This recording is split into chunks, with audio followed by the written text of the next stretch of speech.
Bismillahirrahmanirrahim. Assalamualaikum warahmatullahi wabarakatuh. Hamdan wa salaman amma ba'du.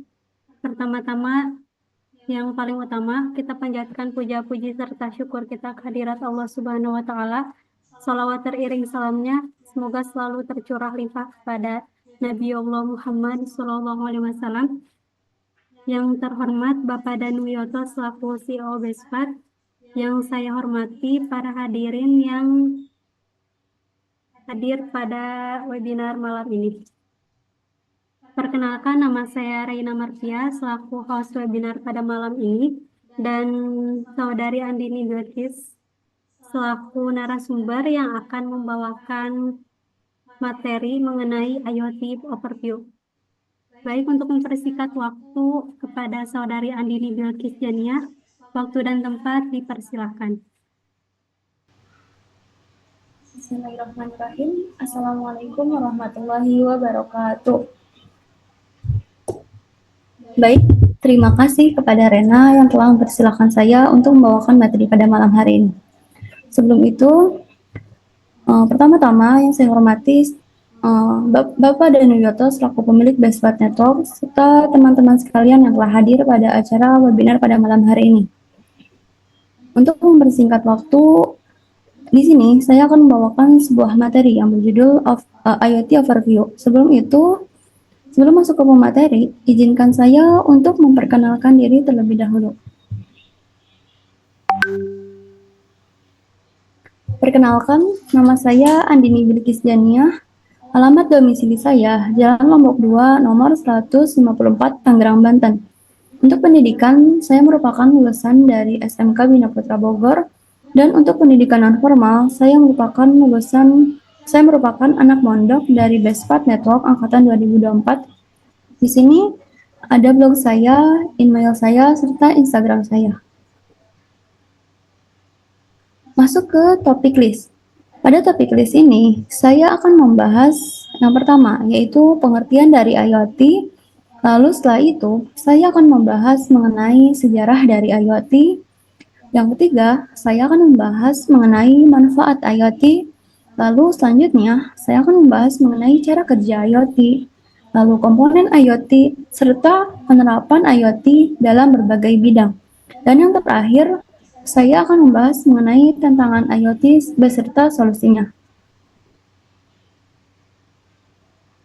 Masuk ke slide pertama, yaitu mengenai pengertian dari IoT.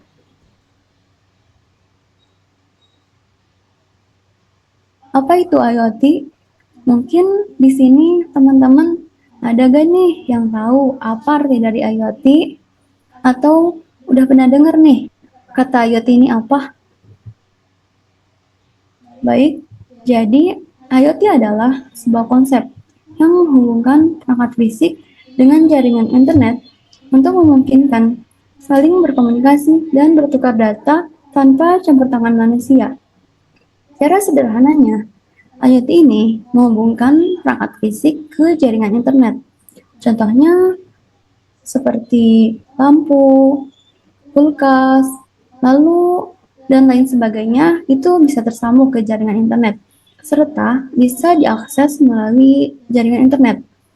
Lalu hal lain yang membedakan IoT dengan perangkat lainnya adalah perangkat IoT ini sangat minim keterlibatannya dengan manusia.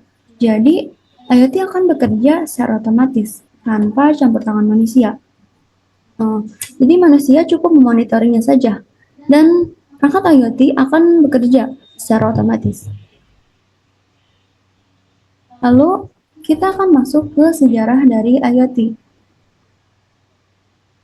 Pada tahun 1989, alat IoT pertama diciptakan. Jadi pada tahun ini seorang peneliti yang bernama David Nicholas secara tidak sengaja menciptakan sebuah sensor yang dimana sensor ini ia gunakan untuk mengetahui apakah minuman yang ada di dalam vending mesin tersebut sudah dingin atau belum. Jadi seorang peneliti ini ingin mengetahui apakah minuman yang ada di dalam vending mesin tersebut sudah dingin atau belum.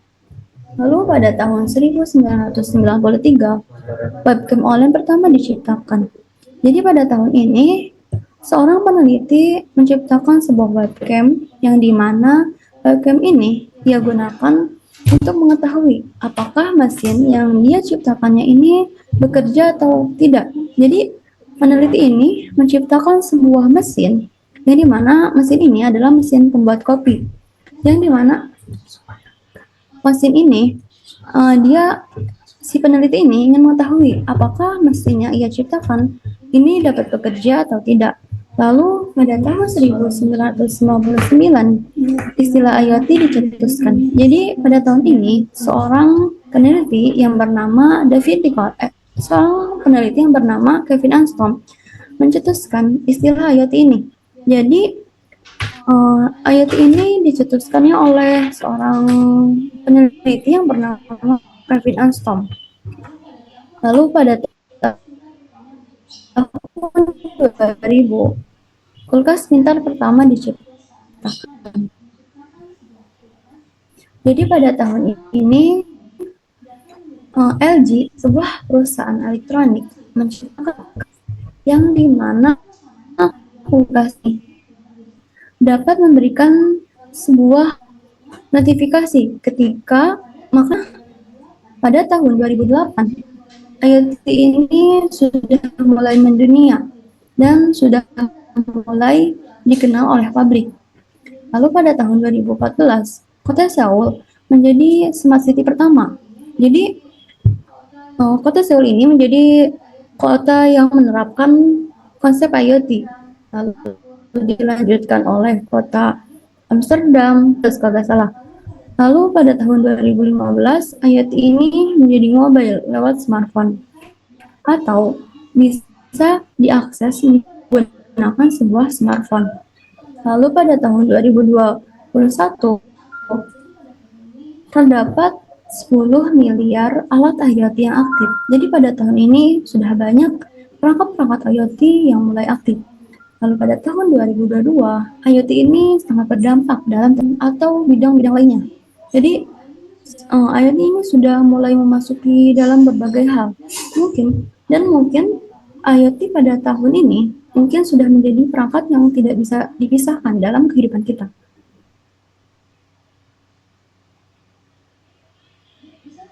Bisa teman-teman lihat, ini adalah sejarah lengkap dari apa yang tadi saya bahas. Dari tahun 1989 hingga tahun 2022. Jadi ini adalah sejarah lengkapnya, sejarah lengkap dari IoT yang tadi saya bahas. Yang dari tahun 2029, lalu sampai 2022 hingga tahun ini. Lalu selanjutnya kita akan masuk ke slide mengenai pertanyaan. Bagaimana sih satu benda ini dapat dikatakan IoT? Kira-kira bagaimana ya teman-teman? Suatu benda ini dapat dikatakan IoT? Jadi, suatu benda dapat dikatakan IoT apabila benda tersebut atau peralatan apa saja itu tersambung ke jaringan lokal dan global. Dan seluruh benda dapat diakses melalui jaringan internet. Jadi, suatu benda dapat dikatakan IoT ketika benda tersebut bisa tersambung ke jaringan internet. Selain itu juga ada beberapa kriteria agar suatu benda dapat dikatakan IoT. Seperti biasanya perangkat IoT ini memiliki sebuah sensor, memiliki sebuah microcontroller, atau sebuah otak pada perangkat IoT. Serta biasanya perangkat IoT benda yang dapat dikatakan IoT ini biasanya dapat diakses menggunakan jaringan internet.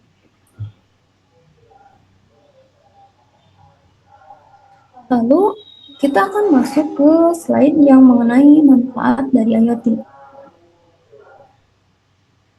Manfaat IoT yang pertama yaitu meningkatkan efisiensi. Dengan adanya perangkat IoT yang dapat bekerja secara otomatis, dapat mempermudah kehidupan kita, seperti pintu yang dapat terbuka dengan sendirinya, lampu yang menyala saat kita memasuki ruangan, serta hal-hal lainnya yang dapat bekerja secara otomatis. Dengan adanya pintu yang dapat membuka pintu sendiri, lalu lain sebagainya, dapat mempermudah kehidupan kita. Lalu selanjutnya yaitu meningkatkan produktivitas. Dengan adanya perangkat IoT yang dapat mengidentifikasi suatu masalah, sehingga masalah dapat ditangani lebih awal. Contohnya, ketika sebuah perusahaan memiliki sebuah perangkat IoT yang berteknologikan IoT mengalami sebuah masalah, maka perangkat tersebut akan secara otomatis untuk memanggil seorang teknisi untuk memperbaikinya, sehingga masalah tersebut tidak akan besar atau tidak akan banyak atau tidak sehingga masalah tersebut dapat ditangani lebih awal. Dan proses produksi pun akan terus berjalan serta kita dapat mengerjakan hal-hal lainnya. Jadi tidak usah memikirkan masalah tersebut lah. Lalu selanjutnya, manfaat IoT yang ketiga yaitu meningkatkan keamanan dan kenyamanan. Perangkat IoT dapat diakses melalui jarak jauh, sehingga dapat mempermudahkan kita untuk memantau secara real time atau secara langsung. Jadi real time itu artinya langsung ya teman-teman. Dengan adanya perangkat IoT yang bisa diakses melalui jarak jauh, hingga kita bisa memantau suatu keadaan secara langsung. Contohnya ketika kita keluar kota, kita tuh keluar kotanya berhari-hari misalnya. Lalu kita ingin mengetahui apakah rumah kita ini dalam keadaan baik-baik saja ataukah dicuri oleh maling misalnya. Maka kita cukup menggunakan sebuah CCTV yang berteknologikan IoT serta sebuah smartphone yang terhubung dengan perangkat CCTV tersebut. Maka kita dapat mengetahui keadaan rumah kita tanpa perlu kita harus pulang ke rumah terlebih dahulu. Jadi nggak perlu lagi kita harus pulang ke rumah terlebih dahulu. Jadi cukup kita buka smartphone, lalu kita lihat keadaan rumah kita bagaimana, tanpa perlu kita harus repot-repot lah pulang ke rumah terlebih dahulu. Lalu kita akan masuk mengenai cara kerja dari IoT.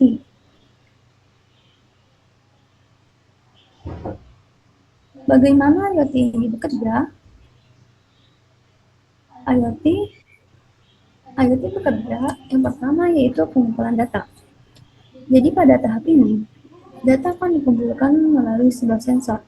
Jadi sensor ini akan mengumpulkan data dari lingkungan seperti suhu, cahaya, tekanan, dan gerakan atau lain sebagainya dikumpulkan ke sebuah sensor.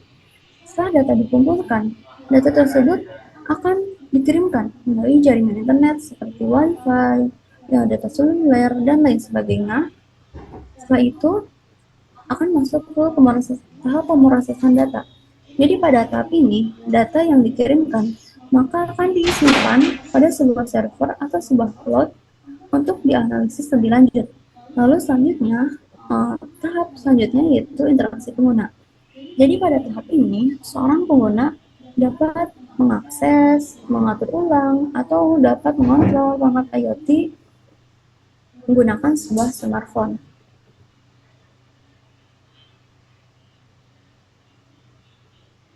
Jadi teman-teman, ini adalah gambaran mengenai cara kerja dari IoT. Mulai dari sensor yang mengumpulkan data seperti gerakan, temperatur, cahaya, suhu, dan lain sebagainya. Lalu dikirimkan ke sebuah gateway atau ke jaringan, lalu disimpan pada sebuah server atau cloud, dan yang terakhir yaitu seorang pengguna dapat mengakses perangkat IoT melalui sebuah smartphone. Lalu kita akan masuk ke komponen dari IoT.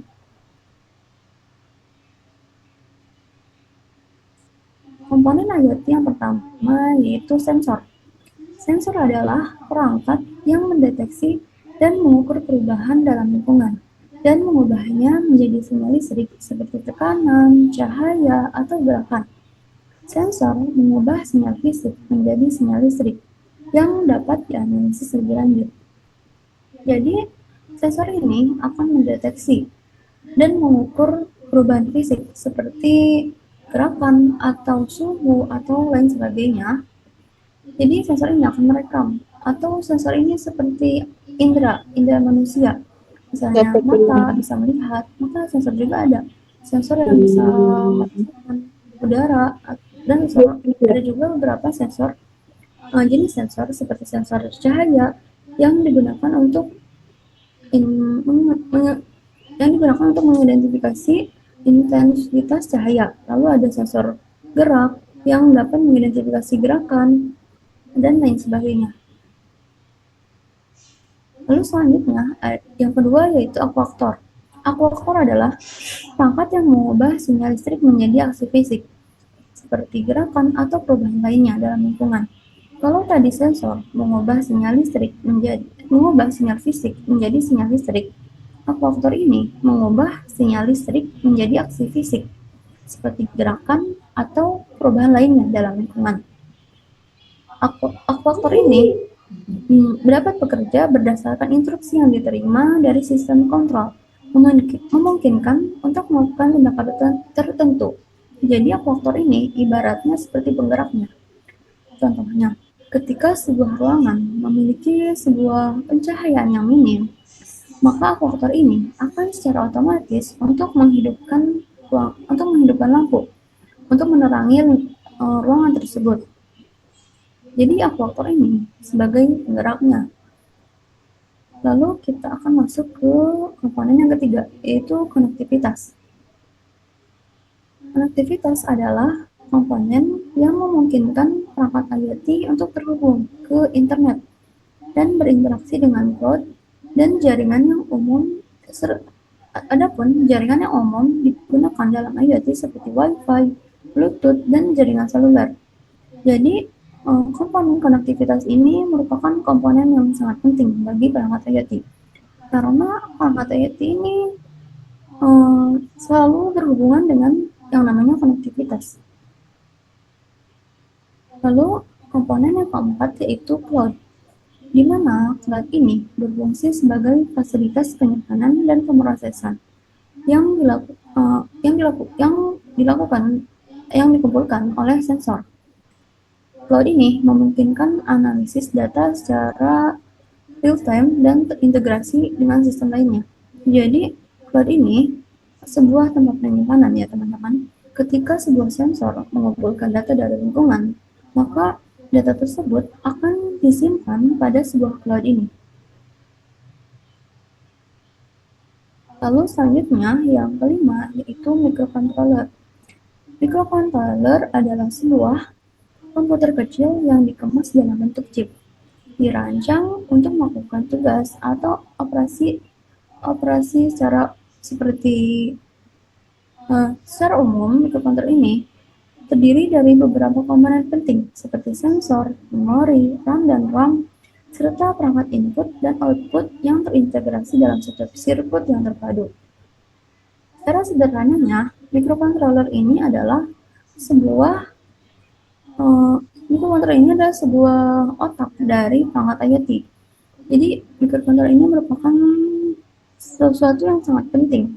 Serta microcontroller ini terdapat instruksi-instruksi yang disimpan di microcontroller tersebut. Lalu selanjutnya, kita akan masuk ke contoh dari microcontroller yang ada di perangkat IoT. Yang pertama yaitu ESP8266. Jadi ini adalah contoh microcontroller yang ada di perangkat IoT. Seperti ini ya bentuknya teman-teman. Lalu yang kedua ada Arduino Uno. Jadi ini adalah bentuk tampilannya ya teman-teman. Lalu ini ada STM32. Lalu selanjutnya ini ada ESP32. Bisa teman-teman lihat ini adalah contoh dari beberapa perangkat IoT.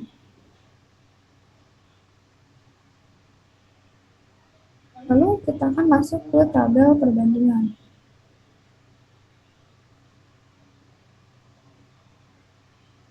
Yang pertama yaitu Arduino Uno. Yang pertama itu tipe prosesor.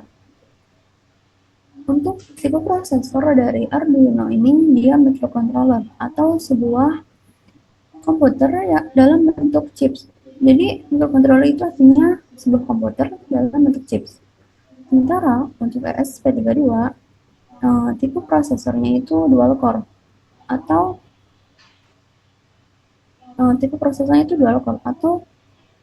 dual core ARM Cortex MO. Untuk SP8 SP82266 maksudnya. Lalu untuk STM32 tipe prosesornya itu ARM Cortex Min-M.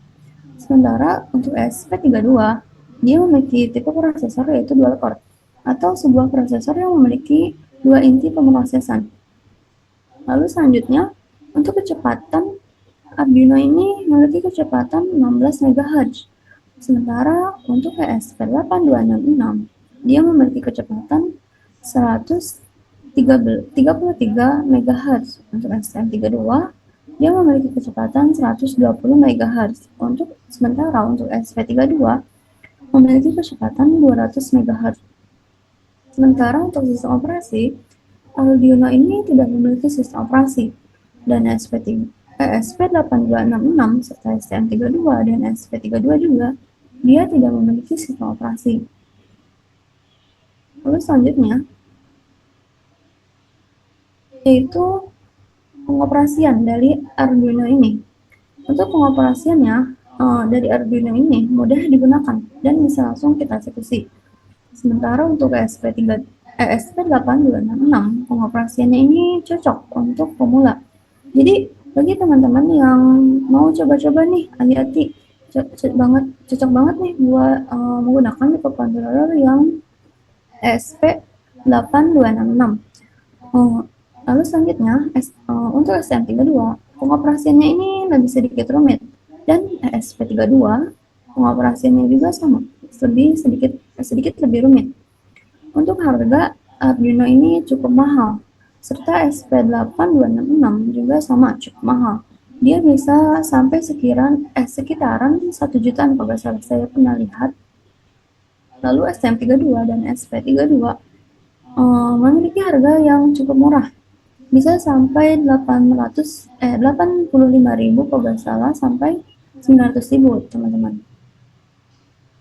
Lalu kita akan masuk ke penerapan IoT dalam berbagai bidang. Bidang yang pertama yaitu bidang rumah tangga. Teknologi IoT memungkinkan kita untuk mengontrol berbagai perangkat rumah tangga secara otomatis dari jarak jauh melalui sebuah smartphone. Dengan teknologi smartphone, kita dapat mengatur suhu ruangan, mengatur pencahayaan, hingga menjaga keamanan dari mana saja dan kapan saja.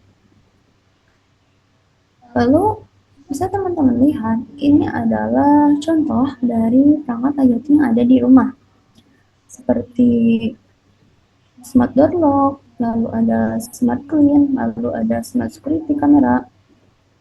Mari kita bahas yang pertama, yaitu smart door lock. Mungkin teman-teman ada yang tahu apa itu smart door lock, atau mungkin di rumah teman-teman ada nih yang gunakan smart door lock ini.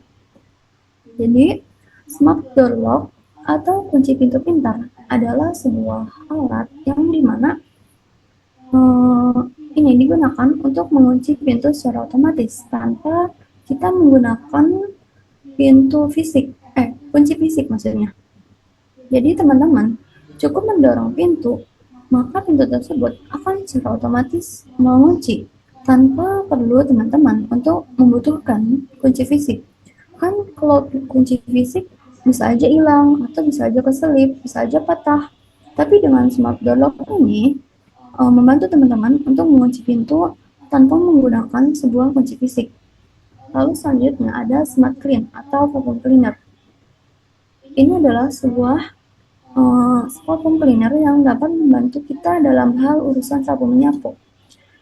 Bagi teman-teman yang orangnya mageran nih, atau orangnya malas nih untuk kerja, bisa nih rekomendasi menggunakan smart clean ini, karena perangkat ini akan bekerja secara otomatis tanpa perlu kita harus setting bagaimana. Jadi kita cukup menggunakan sebuah smartphone lalu menyuruh alat ini, maka alat ini akan secara otomatis bekerja.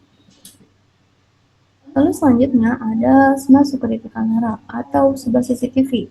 Ini adalah sebuah alat yang dimana alat ini dapat membantu teman-teman untuk mengetahui kondisi rumah kita. Misalnya, ketika kita ingin mengetahui apakah rumah kita ini dalam keadaan aman atau tidak, maka gunakanlah smart security kamera ini. Karena kamera ini dapat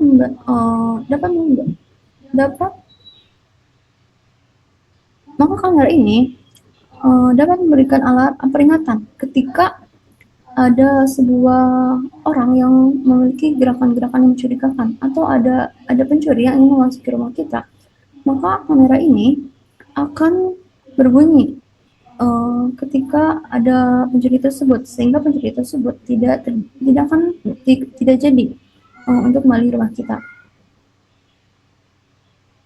Bisa teman-teman lihat, ini adalah sebuah rumah yang dimana rumah ini memiliki banyak perangkat-perangkat IoT.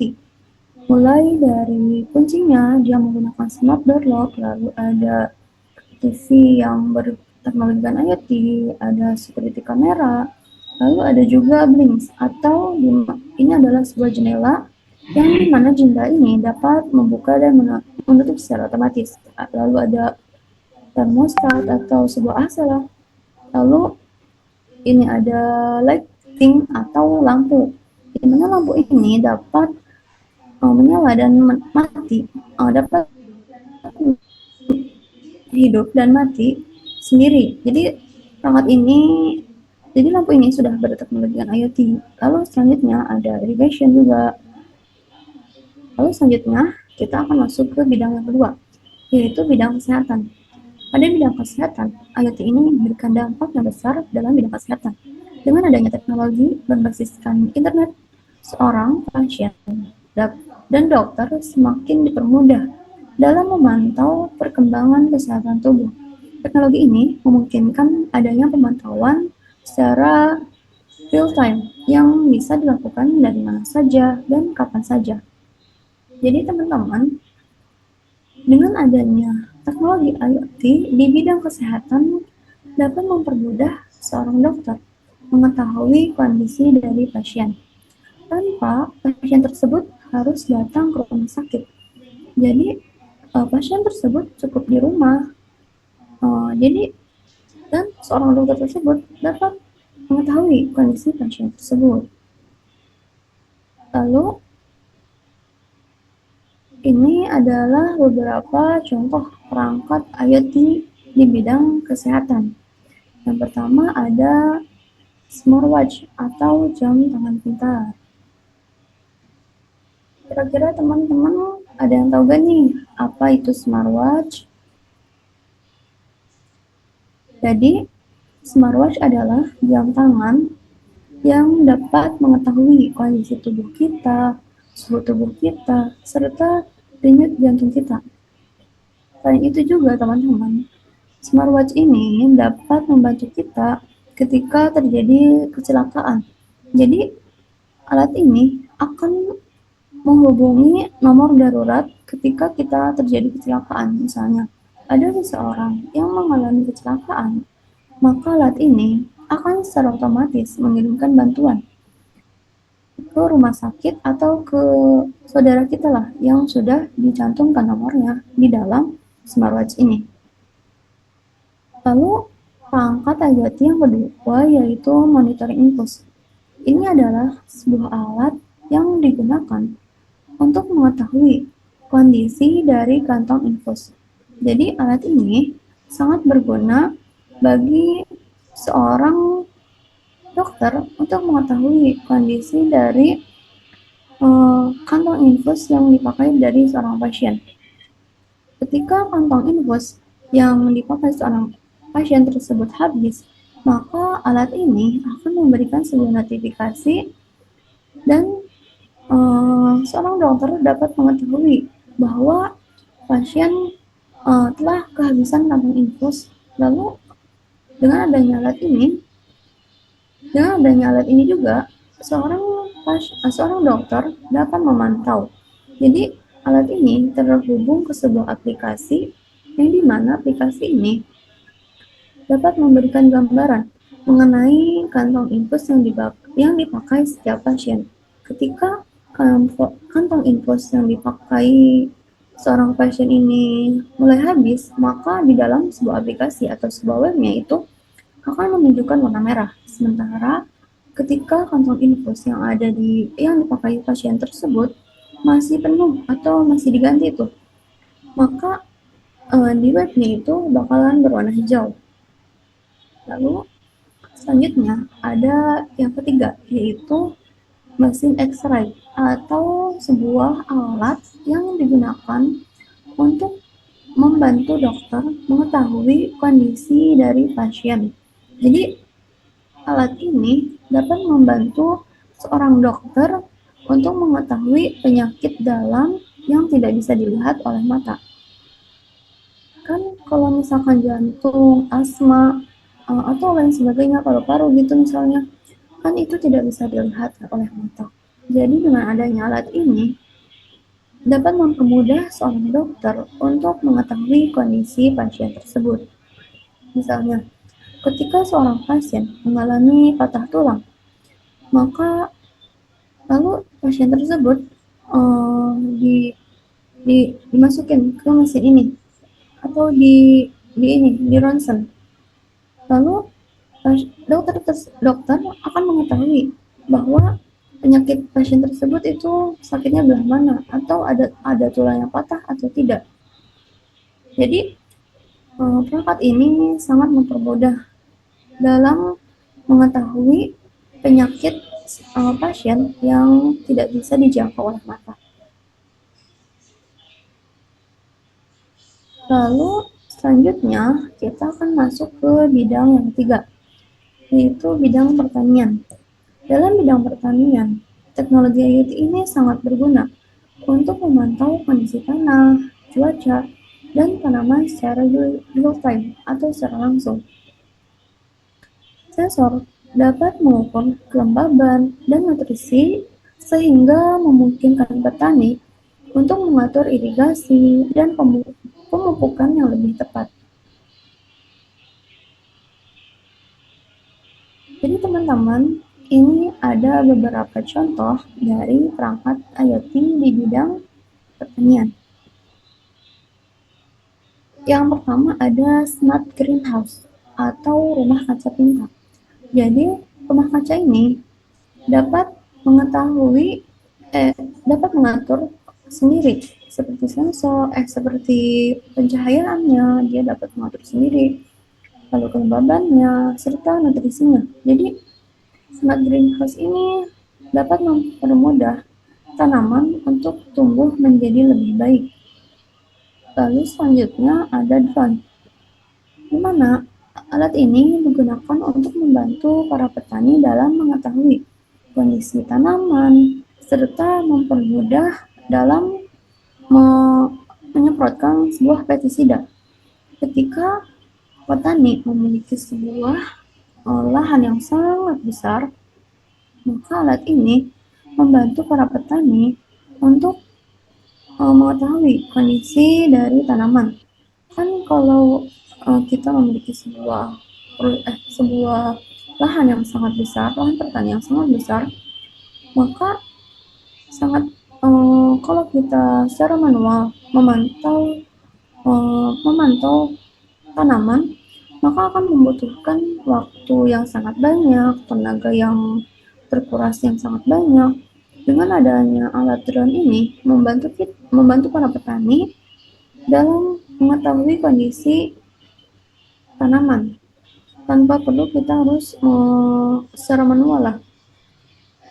Selanjutnya ada smart irrigation. Ini adalah sebuah alat yang digunakan untuk mengetahui kondisi tanah.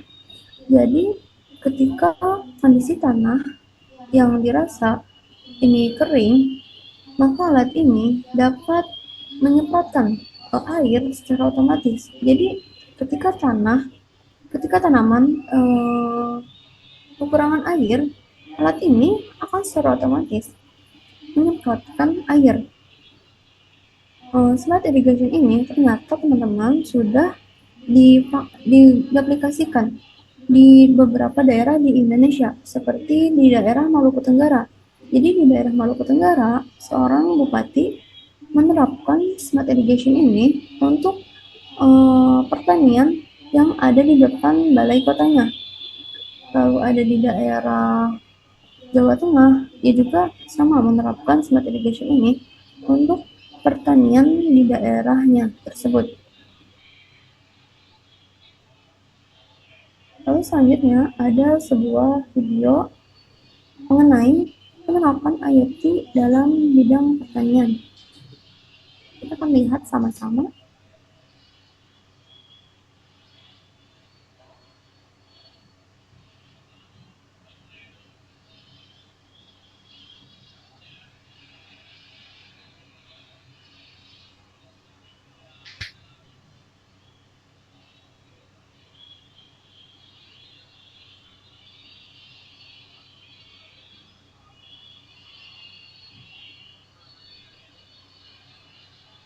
Ya, jadi suara ini.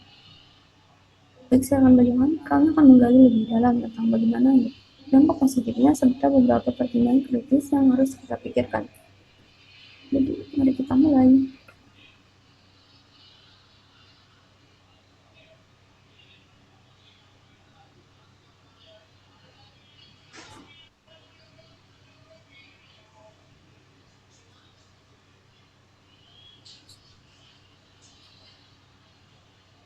Pertanian adalah tulang punggung kehidupan kita, dan teknologi informatika telah memasuki dunia ini dengan segala inovasi.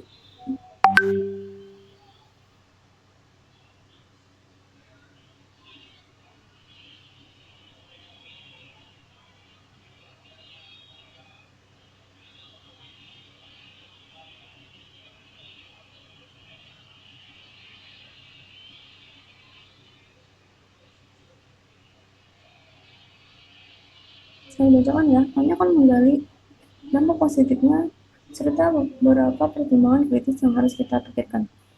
Jadi mari kita mulai.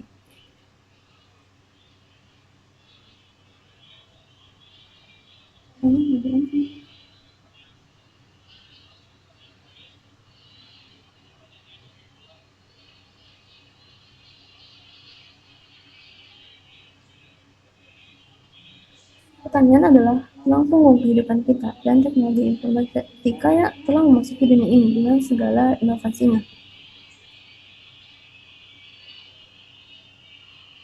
Dari penggunaan drone hingga sensor tanah pintar, semua ini bertujuan.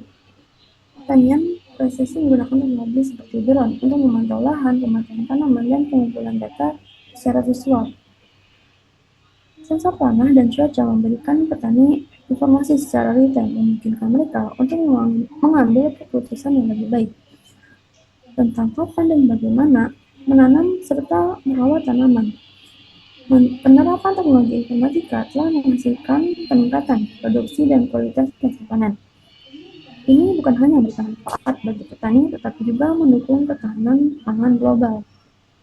Namun, kita juga harus mempertimbangkan beberapa hal keamanan, data, privasi, dan ketergantungan berlebihan.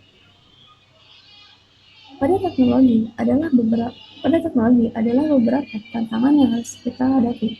Solusi tantangan melalui kerjasama antara pelatihan untuk petani dan upaya peningkatan literasi digital adalah langkah awal dalam mengatasi tantangan ini. Jadi teman-teman, kita telah melihat betapa pentingnya penerapan teknologi informatika dalam pertanian. Namun, kita juga harus bijak dalam penggunaannya dan mengatasi tantangan serta kebijakan yang tepat. Pertanian yang berkelanjutan adalah tujuan kita bersama. Lalu ini ada terima kasih telah menonton video pembelajaran kita tentang kajian kritis penerapan teknologi dalam pertanian modern.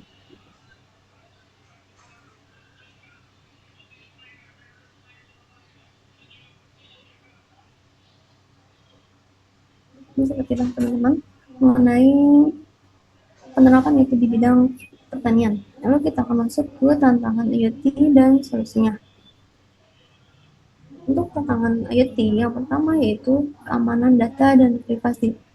Dengan banyaknya perangkat yang terhubung, risiko kebocoran data serta cyber semakin meningkat. Untuk itu, yang dapat meningkat yang dapat membahayakan privasi pengguna dan integritas data. karena perangkat IoT ini terhubung dengan jaringan internet, sehingga risiko kebocoran dan pencurian data akan semakin meningkat. Untuk itu, ada beberapa solusi untuk dari keamanan data. Yang pertama yaitu enkripsi data. Enkripsi berarti mengubah informasi yang dapat dibaca menjadi format informasi yang tidak bisa dibaca. Lalu selanjutnya, solusi yang kedua mengenai keamanan data dan privasi yaitu pembaharuan perangkat lunak. Pembaharuan perangkat lunak berarti memperbaharui perangkat-perangkat lunak untuk mencegah terjadinya kebocoran. Lalu selanjutnya, solusi yang ketiga dari keamanan data dan privasi yaitu menggunakan sebuah firewall khusus untuk membatasi koneksi internet. Jadi ini adalah beberapa solusi dari keamanan data yang mulai dari data enkripsi data maksudnya, pembaharuan perangkat lunak, serta menggunakan sebuah firewall untuk membatasi koneksi internet. Lalu selanjutnya, kita akan masuk ke tantangan yang kedua, yaitu ketergantungan pada koneksi internet. IoT ini sangat bergantung pada koneksi internet yang stabil, sehingga jika terjadi gangguan pada jaringan dapat menghambat fungsi perangkat IoT. Untuk itu, solusi dari ketergantungan pada koneksi internet dengan menggunakan komunikasi standar seperti MQTT yang dapat meningkatkan efisiensi komunikasi antar perangkat meskipun dalam kondisi jaringan yang tidak optimal. Jadi, untuk solusi dari ketergantungan pada koneksi internet dengan menggunakan protokol komunikasi standar seperti MQTT ya. Lalu selanjutnya kita akan masuk ke tantangan IoT yang ketiga, yaitu keterbatasan daya tahan baterai. Perangkat IoT seringkali memiliki keterbatasan daya tahan baterai, sehingga dapat mempengaruhi kinerja. Hal ini menjadi tantangan bagi pengguna untuk selalu mengatur ulang atau selalu teratur, mengganti, serta mengisi ulang baterai perangkat IoT mereka. Untuk itu, solusi dari keterbatasan daya tahan baterai dengan menggunakan sebuah panel surya. Karena panel surya ini perangkat sumber energinya itu tidak terbatas, serta panel surya ini selalu ada. Jadi dengan menggunakan panel surya, keterbatasan daya tahan baterai dapat menjadi solusinya. Mungkin sampai di sini penyampaian yang bisa saya sampaikan. Kurang lebihnya mohon maaf. Untuk itu saya kembalikan lagi ke moderator.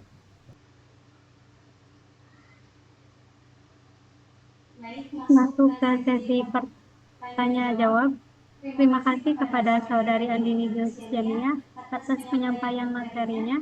Mungkin untuk para hadirin yang hadir pada malam ini, bila ada pertanyaan mengenai materi yang sudah tersampaikan, dipersilahkan. Mungkin bila tidak ada pertanyaan yang akan ditanyakan, dicukupkan sekian. Terima kasih kepada Saudara Andini Jamiah atas penyampaian materi yang telah disampaikannya. Semoga menjadi sebuah keilmuan bagi kita semua. Saya selaku webinar pada malam hari ini pamit undur diri. Wabillahi taufiq wal hidayah. Wassalamualaikum warahmatullahi wabarakatuh.